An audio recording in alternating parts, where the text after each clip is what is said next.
জোয়ারের পোলাও যেমন হেলদি তেমন টেস্টিও কিন্তু বটে, কিন্তু বানাবেন কিভাবে? সারা রাত ভিজিয়ে রাখুন পরিমাণ মতো জোয়ার, তারপর নুন দিয়ে কুকারে 5টা সিটি দিয়ে দিন, তবে কিন্তু লো ফ্লেমে।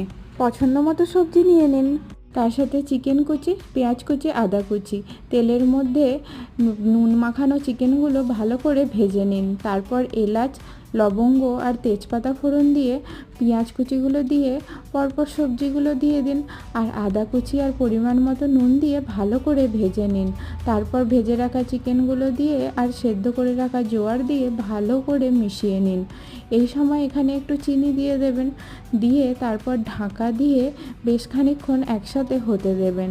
হয়ে গেলে শেষে নামানোর আগে লেবুর রস আর ধনেপাতা কুচি দিয়ে ভালো করে মিশিয়ে নিন।